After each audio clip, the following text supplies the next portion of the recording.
Hello बच्चों, कैसे हो? उम्मीद है आप सब अच्छे होंगे। ठीक है, तो देखिए मैं आप लोगों के लिए लेके आया हूँ जो टॉपिक मैंने स्टार्ट किया था ग्रेविटेशन। ठीक है, क्लास 9th की ग्रेविटेशन चैप्टर चल रहा था, उसी को आगे बढ़ाते हुए।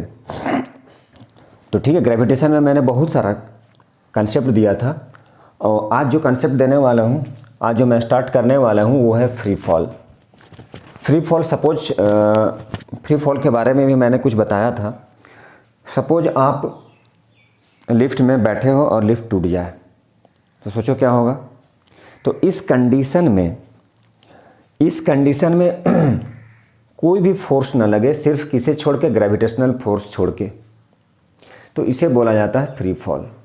मतलब कोई भी फोर्स नहीं लगे, सिर्फ क्या लगे, ग्रेविटेशनल फोर्स। मतलब अर्थ क्या करे, अर्थ तो चूंकि अट्रैक्ट करता है उसे अपने सेंटर की ओर। तो फ्री फॉल क्या होता है, यदि किसी भी ऑब्जेक्ट को किसी भी बॉडी को यदि हम लोग क्या करें, एक हाइट से छोड़ दें, सर्टेन हाइट से छोड़ दें, तो वो क्या है, अर्थ की ओर आ जाएगी। लेकिन कैसे? Under the gravitational force of the अर्थ। सिर्फ ग्रेविटी ही फोर्स लगाए, मतलब अर्थ ही फोर्स लगाए और कोई दूसरा फोर्स ना लगे, तो वो हो जाता है फ्री फॉल। जैसा कि एग्जांपल बोले, सपोज किसी भी बॉडी को, किसी भी ऑब्जेक्ट को छत से ले गए और छोड़ दिए, तो वो क्या करेगा, वो ऑब्जेक्ट नीचे की ओर आ जाएगा। कैसे आ जाएगा? Under the gravitational force of the अर्थ, जिसे ही बोलते हैं फ्री फॉल। मतलब कोई दूसरा फोर्स ना लगे, सिर्फ क्या लगे, ग्रेविटेशनल फोर्स लगे। किसका? अर्थ का। चूँकि अर्थ ही अट्रैक्ट करता है, इसीलिए वो क्या कहलाता है, वो कहलाता है फ्री फॉल। ठीक है।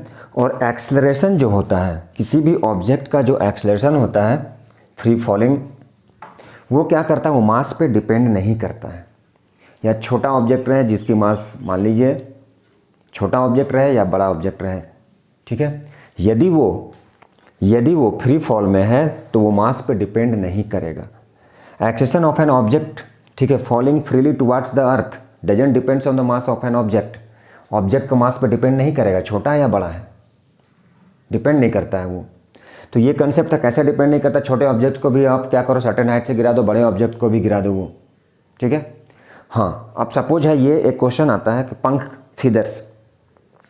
पंख को गिरा दें तो वो धीरे धीरे लेट से आएगा नीचे। क्यों आएगा? चूँकि क्या है, उसकी वॉल्यूम ज़्यादा है, वो थोड़ा सा लाइट है, तो एयर वहाँ पे रेजिस्टेंस का काम करेगा।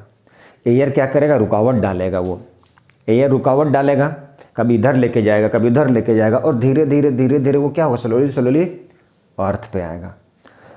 लेकिन यदि उसी, गैलीलियो ने बताया था, ये गैलीलियो का देन है ये, लेकिन उसी चीज़ को हम क्या करें, एक बॉक्स में रख दे जहाँ पे क्या है, कोई भी एयर नहीं है, वैक्यूम क्रिएट कर दे वहाँ पे, अंदर में कोई भी एयर ना हो, तो ठीक है। और उस कंडीशन में उस फेदर को और या कॉइन को आप गिराएंगे तो दोनों एक साथ गिरेगा। इसका मतलब ये हुआ कि वो जो फेदर्स था, ठीक है, एक्चुअली वो तो लाइट है, हल्का होता है, उसकी वॉल्यूम ज़्यादा होती है, इसलिए एयर जो होता है दैट मीन्स वो रेजिस्टेंस का काम करता है, रुकावट डालता है, इसीलिए वो क्या करता है, स्लोली गिरता है, और बाकी कुछ नहीं है। अब आते हैं एक्सेलरेशन ड्यू टू ग्रेविटी। तो एक्सेलरेशन ड्यू टू ग्रेविटी क्या है? तो एक्सेलरेशन ड्यू टू ग्रेविटी क्या है? जो भी एक्सेलरेशन प्रोड्यूस्ड होता है किसी भी फ्रीली फॉली बॉडी पे या ऑब्जेक्ट पे, वो किसके कारण होता है, ग्रेविटेशनल फोर्स ऑफ द अर्थ। इसे ही बोलते हैं एक्सेलरेशन ड्यू टू ग्रेविटी। और इसे क्या डिनोट करते हैं, इसे डिनोट करते हैं स्मॉल जी से, और इसकी वैल्यू होती है 9.8 मीटर पर सेकेंड स्क्वायर। जैसा कि एक्सेलरेशन होता है, एक्सेलरेशन का भी होता है ऐसा यूनिट, मीटर पर सेकेंड स्क्वायर। लेकिन यहाँ पे क्या है, कौन सा एक्सेलरेशन है, ग्रेविटी। क्योंकि ग्रेविटी लगा रही है, अर्थ लगा रही है, अपनी ओर खींच रही है। और वो जो एक्सेलरेशन होता है उसकी डिफिनीशन कुछ अलग है, rate of change of velocity per unit time, velocity change करता है वो। तो ठीक है, वो चैप्टर फर्स्ट की बात है। तो एक्सेलरेशन ड्यू टू ग्रेविटी क्या है? जो भी एक्सेलरेशन प्रोड्यूस्ड होता है किसी भी फ्रीली फॉली बॉडी पे, किसके कारण, अर्थ के कारण, क्योंकि अर्थ उसे अट्रैक्ट करता है ग्रेविटी के कारण, तो उसे ही बोला जाता है acceleration due to gravity. Acceleration due to gravity, ठीक है। अर्थ क्या करेगा, किसी भी फ्रीली फॉलिंग बॉडी को क्या करता है, अपनी ओर अट्रैक्ट करता है, मतलब ग्रेविटेशनल फोर्स लगाता है अर्थ, ठीक है। फ्रीली फॉलिंग बॉडी पर क्या करता है वो अर्थ, क्या करता है, अपना फोर्स लगाता है, नीचे की ओर लेके जाता है, जिसे बोलते हैं ग्रेविटेशनल फोर्स अर्थ का। वो किसी भी फ्रीली फॉलिंग बॉडी को क्या करता है, बॉडी को अपनी ओर खींचता है towards the centre of the अर्थ, उसे ही बोलते हैं ग्रेविटी। और इसे कैसे डिनोट करते हैं, इसे डिनोट करते हैं स्मॉल जी, जिसकी वैल्यू होता है 9.8 मीटर पर सेकेंड स्क्वायर। इसे डिराइव भी किया जा सकता है। और यदि स्मॉल जी को फाइंड करना है तो स्मॉल जी होता है कैपिटल जी, जिसे मैंने बताया था यूनिवर्सल ग्रेविटेशनल कांस्टेंट। तो जी इक्वल टू क्या हो गया, small g equal to capital G m/r square. उसे हम लोग अभी देखने वाले हैं, ठीक है। और उसी के थ्रू क्या हो जाएगा, स्मॉल जी की वैल्यू फाइंड कर सकते हैं हम लोग, ठीक है। तो चलिए अगला टॉपिक हम लोग क्या करेंगे, एक्सेलरेशन ड्यू टू ग्रेविटी को फाइंड करेंगे। कैसे फाइंड करेंगे, स्मॉल जी इक्वल टू क्या होता है, कैपिटल जी m/r स्क्वायर। इसी के थ्रू हम लोग फाइंड कर सकते हैं mass of the object, radius of the अर्थ। तो चलिए ठीक है, उसे हम स्टार्ट करते हैं। चलिए नेक्स्ट, अब या तो हम अब कैलकुलेट करते हैं, कैलकुलेशन, ठीक है। किसको कैलकुलेट करेंगे, calculation of acceleration due to gravity, calculation of acceleration due to gravity, ठीक है। इसलिए मैं पहले लिख देता हूँ calculation of acceleration due to gravity, या relation between small G and capital G बोल सकते हैं। किसके बीच में रिलेशन, स्मॉल जी और कैपिटल जी के बीच में रिलेशन, ठीक है। तो चलिए देखते हैं। तो क्या है, अब जैसा कि हमें पता है F equal to G capital M small m/r square लिख सकते हैं। ये हो गया इक्वेशन 1। ये मैंने पढ़ा चुका था, क्या पढ़ा था, F equal to capital G m1 m2/r square, ठीक है। ये था यूनिवर्सल लॉ पढ़ा चुका था मैं। ये जो ग्रेविटेशनल फोर्स होता है, देखिए ये किसके इक्वल होता है, ये डायरेक्टली प्रोपोर्शनल होता है, और किसके इन्वर्स होता है ये मैंने पढ़ा दिया था। तो मान लीजिए F इक्वल टू क्या हो गया, G capital M small m/r square, ये पढ़ा चुके थे। तो उसी रिलेशन को हम आगे करते हैं।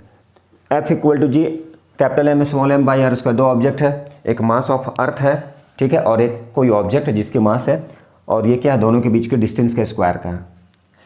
तो ये पढ़ा चुका था। अब हमें जैसा कि पता है F इक्वल टू क्या होता है, m इंटू ए, ठीक है। तो A इक्वल टू क्या लिख सकते हैं, F/m लिख सकते हैं। चलिए अच्छी बात है।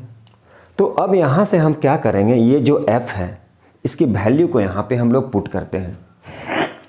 किसकी वैल्यू को पुट करते हैं, इस F, that means gravitational force.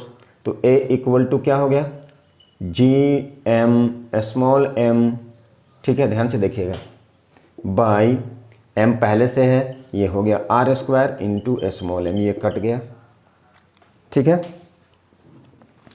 तो अब क्या होगा, ये जो A है ये हो जाएगा Gm/r स्क्वायर, ठीक है, Gm/r स्क्वायर, ठीक है। हम चाहते तो ऐसे भी लिख सकते थे डायरेक्ट, यदि अब ये A का मतलब एक्सेलरेशन, हम लोग किसके बारे में बात करें, एक्सेलरेशन ड्यू टू ग्रेविटी, ठीक है। तो ये जो A है, A का मतलब एक्सेलरेशन, चूँकि यहाँ पे हम क्या लिखे हैं, फोर्स लिखे हैं, जबकि हम लोग बात किसके बारे में कर रहे हैं, एक्सेलरेशन ड्यू टू ग्रेविटी के बारे में हम लोग बात कर रहे हैं, ठीक है। तो यही जो एक्सेलरेशन चेंज हो जाएगा कब, जब फ्रीली फॉलिंग ऑब्जेक्ट है या किसी भी ऑब्जेक्ट को वर्टिकली हम लोग क्या कर रहे हैं, ऊपर की ओर फेंक रहे हैं, क्योंकि वहाँ पे क्या लग रहा है, ग्रेविटी लग रहा है, अर्थ लगा रही है फोर्स। तो ये क्या काम करेगा, अब ये जो A है वो किस में कन्वर्ट हो जाएगा, G में। इसलिए क्या लिखेंगे, G इक्वल टू हो गया Gm/r स्क्वायर। तो ये किसको फाइंड करना है, एक्सेलरेशन ड्यू टू ग्रेविटी को फाइंड करना है। उसके लिए कौन सा formula, G equal to Gm/r square. Otherwise आप ऐसे भी कर सकते थे, F इक्वल टू क्या लिख सकते थे, m इंटू जी, मास इंटू ग्रेविटेशनल फोर्स, हम ऐसे भी कर सकते हैं। देखिए ध्यान से, ये जो है F इक्वल टू क्या कर सकते थे, m इंटू जी, ये भी लिख सकते हैं, ठीक है, ये भी लिख सकते हैं। और यहाँ पर क्या है, यहाँ पर डायरेक्ट वैल्यू पुट कर सकते हैं, G m by R square equal to m into, देखिए शॉर्ट है ये जो फोर्स लगा कहाँ लगा, ये ग्रेविटी लगाया, F equal to m into G. मान लीजिए ये कोई ऑब्जेक्ट है, इसकी कुछ मास है, तो नीचे क्या लगेगा, ग्रेविटी लगेगा। हम लोग ये फाइंड करते हैं। अब हम डायरेक्ट करना चाहेंगे तो ऐसे कर सकते हैं, F इक्वल टू क्या लिखें, m इंटू जी, और F क्या है, ग्रेविटेशनल फोर्स क्या है, G capital M small m by R square, G capital M small m by R square, ये कैंसिल हो गया, तो क्या हो गया, G m by R square equal to G. ठीक है, ये है acceleration due to gravity find करने की फार्मूला, या बोल सकते हैं relation between small G and capital G. Small G और कैपिटल जी के बीच में भी रिलेशन या फिर फाइंड करना है, बोले कैसे फाइंड करना है, प्रूफ करके दिखाना है, तो G equal to G M by R square, ये भी कर सकते हैं हम लोग। अब सपोज दैट यहीं से आता है किसकी वैल्यू, जी की वैल्यू, जो होता है 9.8 मीटर पर सेकेंड स्क्वायर। मान लीजिए रेडियस ऑफ अर्थ, ये रेडियस ऑफ अर्थ यदि गिवन है, देखिए इसी से कैलकुलेट करना होता है किसकी वैल्यू, जी की वैल्यू, जी होता है 9.8 मीटर पर सेकेंड स्क्वायर, ठीक है।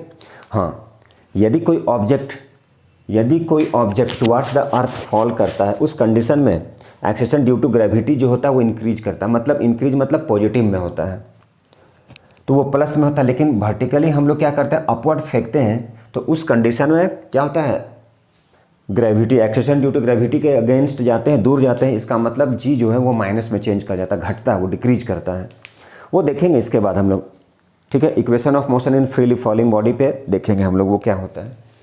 अब यहाँ पर जी की वैल्यू तो हमें पता है, तो जी की वैल्यू क्या है, तो 6.7 into 10 to the power -11 newton metre square पर केजी स्क्वायर, ठीक है। मास ऑफ, देखिए मास ऑफ अर्थ 6 इंटू 10 की power 24 by radius of earth, तो देखिए रेडियस ऑफ अर्थ, तो रेडियस ऑफ अर्थ कितना होता है, तो मास ऑफ अर्थ हो गया 6 इंटू 10 की पावर 24, और रेडियस ऑफ अर्थ कितना होता है 6.4 इंटू 10 की पावर 6 मीटर। अब इसे कैलकुलेट करते हैं तो इसी से आता है किसकी वैल्यू, जी की वैल्यू कितना आता है 9.8 मीटर पर सेकेंड स्क्वायर। तो यदि आप लर्न करके रखेंगे radius of earth, mass of earth और कैपिटल जी तो पता है, उसे लर्न करना ही होगा, 6.7 इंटू 10 टू द पावर -11। अब इसको कैलकुलेट कीजिएगा तो 9.8 आ जाएगा, ठीक है। मतलब स्मॉल जी की वैल्यू हमेशा फिक्स होता है, वो भी क्या है 9.8 मीटर पर सेकेंड स्क्वायर। कैपिटल जी की वैल्यू वो भी फिक्स है, कितना होता है 6.7 इंटू 10 टू द पावर -11, ठीक है, न्यूटन मीटर स्क्वायर पर केजी स्क्वायर, ये मैंने पढ़ा चुका है। तो ठीक है, चलिए अब कुछ अगला टॉपिक चलते हैं हम लोग। तो अगला टॉपिक क्या है, कुछ थ्योरी है, चलिए उसे करते हैं हम लोग, ठीक है। चलिए तो नेक्स्ट इसके बाद क्या आता है उसे स्टार्ट करते हैं। चलिए देखिए ध्यान से, वेरिएशन ऑफ जी कहाँ कहाँ वैरी करता है जी की वैल्यू। ऐसे जी की जो वैल्यू है वो होता है 9.8 मीटर पर सेकेंड स्क्वायर, ठीक है। लेकिन कहीं कहीं पर क्या होता है, जी की जो वैल्यू है एक्सेशन ड्यू टू ग्रेविटी है वो चेंज कर जाती है। ये जो पोल है, पोल पे जी की वैल्यू क्या हो जाएगा, मैक्सिमम, जी मैक्स हो जाएगा। जी मैक्स हो जाएगा कहाँ पे, जी मैक्स हो जाएगा पोल पे, ठीक है। क्यों हो जाएगा, मैक्सिमम होता है पोल पे, pole north pole south pole जो होता है इक्वेटर। तो ये जो है रेडियस, ये जो रेडियस ऑफ अर्थ, क्योंकि क्या होता है रेडियस ऑफ अर्थ जो होता है वो पोल पे घट जाता है, कम हो जाता है, छोटा हो जाता है।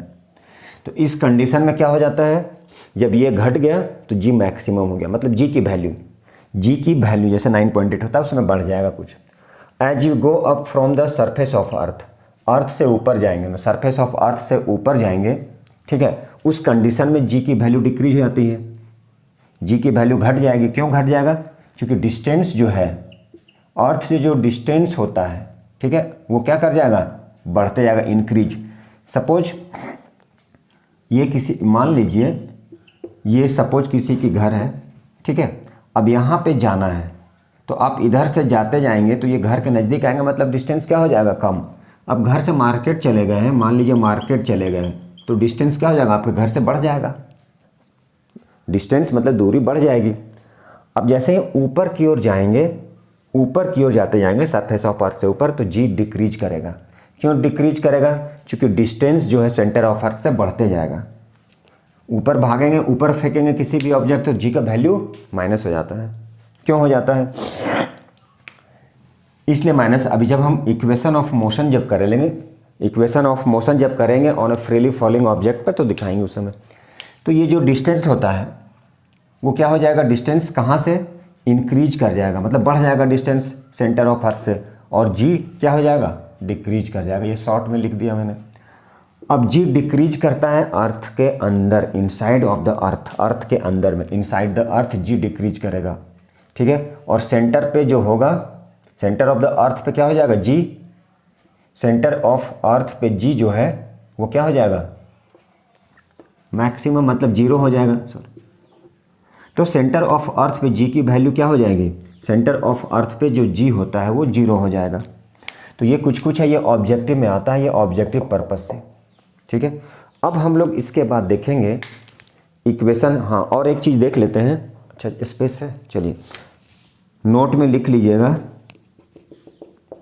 जो जी का जो वैल्यू होता है, ठीक है, वैल्यू ऑफ जी कहाँ पे, तो वैल्यू ऑफ जी जो होता है मून पे, वो क्या हो जाएगा 1/6। वैल्यू ऑफ, मतलब जी की वैल्यू मून पे क्या हो जाएगा 1/6 ऑफ द अर्थ, ठीक है। जी कहाँ पे, मून पे क्या हो जाएगा 1/6। क्वेश्चन आता है अर्थ पे सपोज कुछ है, कुछ वैल्यू दिया गया, बोलेगा जी मून पे कितना होगा, तो उसका 1/6 हो जाएगा। तो ये सब कुछ है ऑब्जेक्टिव पर्पस से, इसको याद रखना है, ठीक है। इसे आप याद रखेंगे, ऑब्जेक्टिव में काम आएगा। अब इसके बाद जो होगा वो हम इक्वेशन कराएंगे किस पे, फ्रीली फॉलिंग ऑब्जेक्ट पे। तो चलिए देखते हैं फ्रीली फॉलिंग ऑब्जेक्ट पे क्या क्या इक्वेशन होगा, उसके बाद न्यूमेरिकल्स। नेक्स्ट टॉपिक है वह equation of motion for a freely falling body. Equation of motion, equation of motion of a freely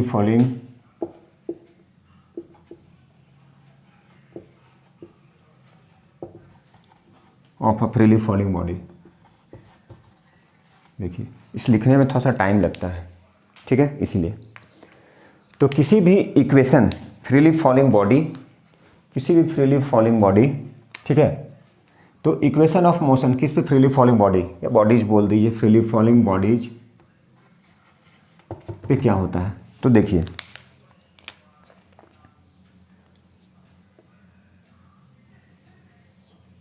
तो ये general equation of motion, general equation of motion, ठीक है। जनरल इक्वेशन ऑफ मोशन क्या होता है, ठीक है। उसका इक्वेशन ऑफ मोशन किस पर, फॉर फ्रीली फॉलिंग। तो जनरल इक्वेशन ऑफ मोशन क्या है, मान लीजिए कोई ऑब्जेक्ट है, ये मान लीजिए यही कोई ऑब्जेक्ट है, इसको क्या सर्टेन हाइट से ड्रॉप कर दें, और दूसरा क्या, मान लीजिए कोई ऑब्जेक्ट है, इसको क्या कर दें, इसे हम लोग थ्रो कर दें वर्टिकली अपवर्ड, ठीक है। ये क्या है, बॉल है, suppose ball is falling freely, ठीक है, टुवर्ड्स अर्थ। अब ये क्या है, बॉल इज थ्रोन, ठीक है, वर्टिकली अपवर्ड।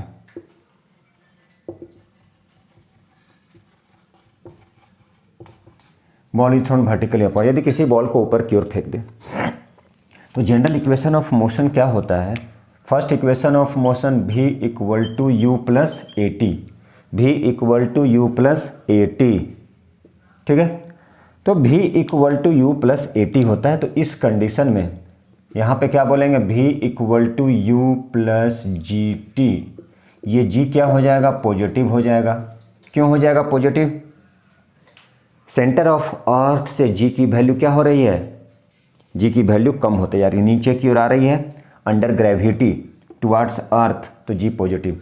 अब g से जैसे ही एक्सेशन ड्यू टू ग्रेविटी क्या है, तो देखिए यहाँ से अब ऑब्जेक्ट क्या कर रहे हैं, ऊपर भेज रहे हैं, दूर भेज रहे हैं, मतलब क्या किया हम, उस ऑब्जेक्ट को कहाँ भेज दिए, ऊपर भेज दिए, अपवर्ड भेज दिए, तो उस कंडीशन में उसकी वेलोसिटी क्या हो जाएगा, डिक्रीज करेगा।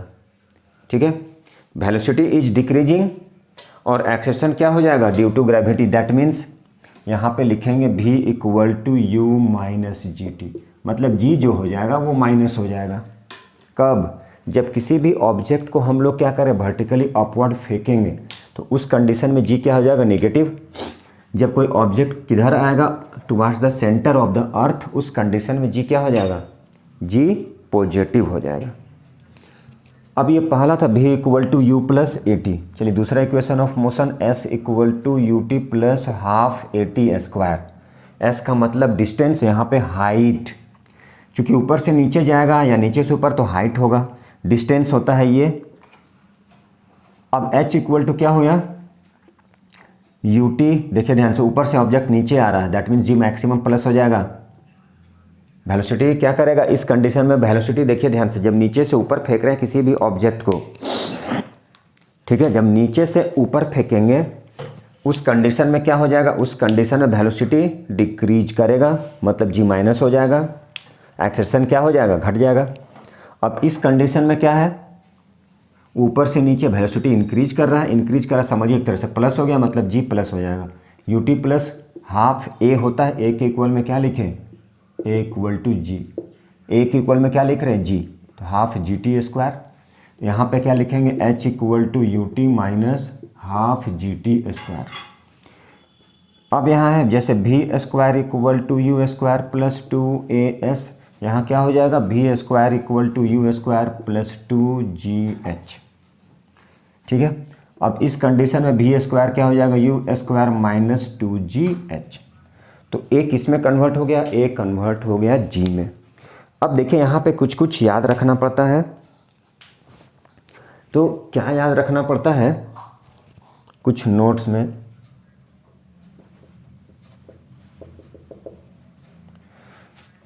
नोट्स में क्या रखना पड़ रहा है, यदि कोई भी ऑब्जेक्ट है या कोई भी बॉडी है, when a body is dropped freely, ठीक है, from A height, when a body is dropped freely from a height, यदि किसी भी ऑब्जेक्ट को हम लोग क्या कर रहे हैं, व्हेन एन ऑब्जेक्ट इज क्या है, फॉल्स फ्रीली, दैट मीन्स उस कंडीशन में यू क्या हो जाएगा, यू जीरो हो जाएगा। तो यू जीरो कब हो जाएगा, मान ली कोई ऑब्जेक्ट को हाइट से गिरा रहे हैं, सर्टेन हाइट से ड्रॉप कर रहे हैं, तो उस कंडीशन में क्या हो जाएगा, यू जो है, यू की वैल्यू जीरो हो जाएगा। When a body is dropped freely from a height, when a body is dropped freely from a height, object को ड्रॉप कर रहे हैं, object is dropped freely from a height, freely from a height, तो उस condition में you क्या हो जाएगा, जीरो हो जाएगा। और जी क्या हो जाएगा, जी पॉजिटिव या निगेटिव होता है, टुवार्ड्स द अर्थ आएगा तो जी की वैल्यू प्लस में हो जाएगा, इसलिए प्लस लिखते हैं हम लोग। यहाँ पे वेलोसिटी इंक्रीज कर जाता है कि डिक्रीज कर जाता है, तो वेलोसिटी क्या होता है उस कंडीशन में, इंक्रीज करता है, और नीचे से ऊपर फेंकेंगे डिक्रीज कर जाएगा, मतलब जी माइनस हो जाएगा। तो जब हम लोग क्या किए थे, ऑब्जेक्ट को किसी भी हाइट से फ्रीली फॉल करा दिए, तो उस कंडीशन में यू क्या हो गया, यू की वैल्यू हो गई जीरो। अब किसी भी ऑब्जेक्ट को हम वर्टिकली थ्रो करते हैं अपवर्ड, वर्टिकली अपवर्ड, उस कंडीशन में भी जीरो हो जाएगा। When an object is throne, an object is thrown vertically upward, vertically upward, तो उस कंडीशन में भी क्या हो जाएगा, भी जीरो हो जाएगा। ये सब कुछ कुछ पॉइंट है, याद रखना है। लेकिन यू क्या हो जाएगा, यू जीरो नहीं होगा। क्यों, अरे भाई किसी भी ऑब्जेक्ट को हम लोग फेंकेंगे तो उसकी कुछ तो वेलोसिटी होगी। मान लीजिए कुछ तो स्टार्टिंग में हम क्या किए, उसे फेंके 25 मीटर पर सेकंड, मतलब वो यू हो गया। लेकिन नीचे से ऊपर गया, फाइनल वेलोसिटी ऊपर गया, मतलब जीरो। कुछ सेकंड के लिए, माइन्यूट सेकंड के लिए, एकदम कुछ सेकंड लगेगा, ऑब्जेक्ट मतलब बॉल लगेगा, ऊपर फेंकेंगे तो लगेगा कि वो रुक गया है, फाइनल वेलोसिटी जीरो हो जाएगा। जब ऊपर से नीचे की ओर आएगा फिर रुक के फिर नीचे आएगा, दैट मीन्स वही भी जीरो था तो क्या बन जाएगा, अब नीचे आएगा तो u हो जाएगा, मतलब u इक्वल टू क्या हो जाएगा, जीरो, ऊपर से नीचे आएगा। और नीचे आएगा तो अब फाइनल वेलोसिटी तो इंक्रीज करते जाएगा, मतलब वो फाइनल वेलोसिटी हो जाएगा जिसे हम लोग फाइंड करेंगे। तो ये जो था ये सारा यही टर्म्स है जो न्यूमेरिकल में क्या करेगा, हेल्प करेगा, सपोर्ट करेगा। क्या सपोर्ट करेगा, general equation of motion chapter first में पढ़ चुके हैं, तो ये इसकी बहुत ज़्यादा एप्लीकेशन है। अब नेक्स्ट क्लास जो हम लोग करेंगे वो सारा न्यूमेरिकल्स करेंगे, ठीक है। तो जो हमारे चैनल में नए हैं प्लीज़ लाइक कीजिए, सब्सक्राइब कीजिए, शेयर कीजिए, ठीक है, और अंत तक देखने की कोशिश कीजिए, तभी आपको समझ में आएगा अच्छे से। Thank you very much.